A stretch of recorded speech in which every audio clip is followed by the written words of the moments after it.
Hey everyone, I hope you guys are enjoying the free title update and all the new monsters that came along with it for Monster Hunter Rise Sunbreak on the Nintendo Switch and on PC. And in this video, I want to try to tackle a little bit of an interesting topic that most likely ended up getting completely glossed over and something that you probably already forgot about that was showcased in the digital presentation itself.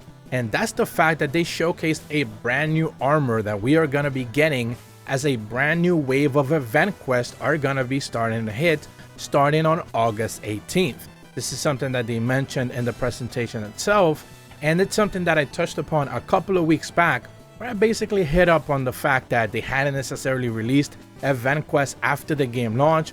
We basically went a full month waiting for event quests to start to drop, but we now finally have confirmation that they are going to start on the 18th.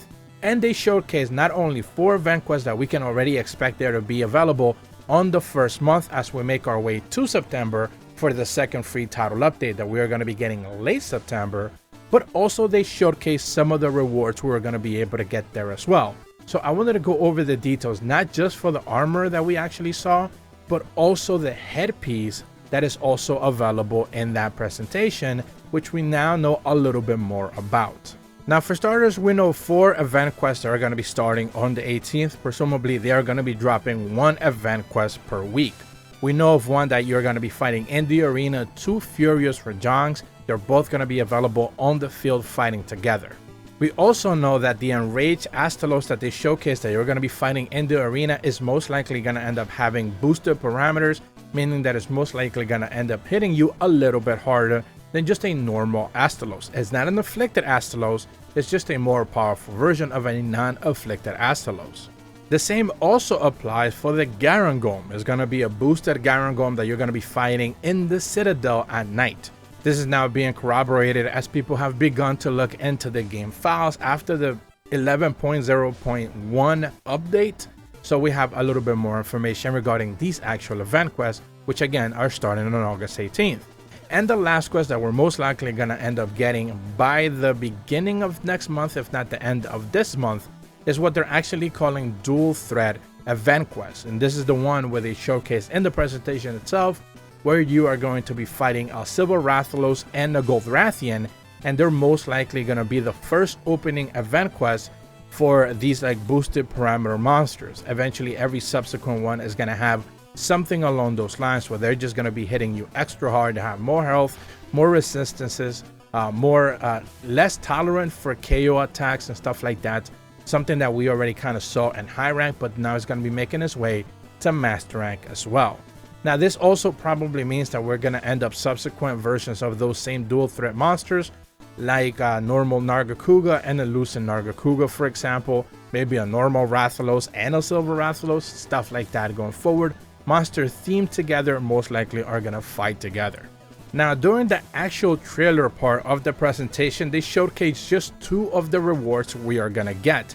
And the first one just so happens to be the Rian Package Armor Set. This was an armor that was introduced back in Monster Hunter Frontiers 4.0 update. So this is not just a Frontiers armor, but a Frontiers Classic armor. There's going to be a couple images you're going to be seeing on screen right now, where basically it's just some of the concept work and the stuff that we actually got to see from back in the day. Now, of course, we just have a very quick glance of the actual armor itself in the game as it's going to look in Sunbreak, but of course, you're most likely going to be able to customize it to be able to make it look however it is that you want color-wise with, some changes.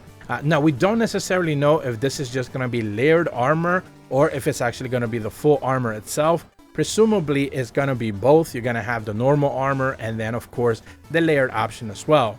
You should be seeing some of the skills that were available in the Frontiers version of that armor set, where it has speed sharpening, recovery item increase, divine favor. Some of these skills are, of course, no longer applicable. They have been reworked completely.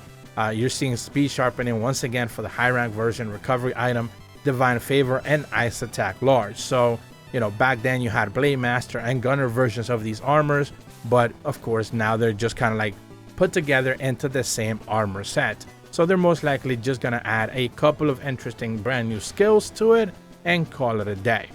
Now, when it comes to the actual Malzeno looking headpiece that they showcased in the presentation itself, as part of another one of those records, that is just going to be that specific headpiece. There's no armor attached to it. It is just a single piece of layered armor, presumably, although of course it could actually have an actual armor equivalent with some skills and decoration slots attached.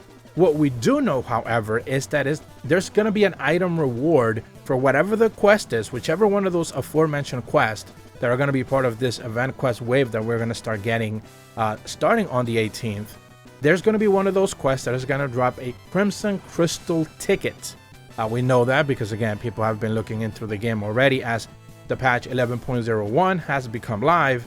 And we know that the Crimson Crystal ticket is going to be the item that you're going to need to be able to craft this actual headpiece.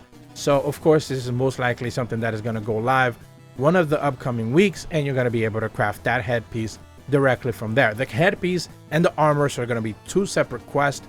Most likely they're going to be a week apart from one another, so do keep that in mind. Kind of like in Rise, every single event quest week was just a different reward. Now, I have seen some chatter that also basically the dual threat event quests are most likely also going to reward you some brand new titles. I know you guys love free titles, especially because everyone loves checking out each other's guild cards for whatever reason. Of course, I'm being sarcastic, but apparently that seems to be one of the rewards you're going to get for those dual threat monsters. Yes, they're going to hit you harder, they're going to have boosted parameters, they're going to have more resistances and stuff like that, and your reward is most likely going to be free guild card titles. So make sure you enjoy those to the fullest because they're going to be a lot of fun. People are not going to be having fun fighting that Silver Rathalos, which probably seems to be the most pain in the butt monster I have fought in most recent memory. Even afflicted monsters don't come close to just how annoying Silver Rathalos is. And fighting a more powerful version of it right now is going to be a lot of fun to see. And then when they end up seeing the rewards, it's just going to be some guild card titles. So people are most likely going to be a little bit upset. Now, do keep in mind that there is also the expectation that these monsters, Silver Rathalos, Gold Rathian, Seething Bazelgeuse, and Lucent Nargacuga, are going to get afflicted versions of themselves in future free title updates. I do want to talk about that in the future. There is some information regarding about that as we move forward. So within the upcoming days, expect a video from me as I'm going to be talking about what we can expect on free title update number 2 as more information is starting to trickle out and we are starting to get a better, cleaner picture as to what type of monsters and more importantly, what afflicted monsters are going to be part of that free title update. But that's about all the information that I have for you guys today. If you are brand new to my channel, be sure to leave a like and subscribe. Hit the bell to receive notifications when the videos go up. And as always, thank you so much for watching. See ya.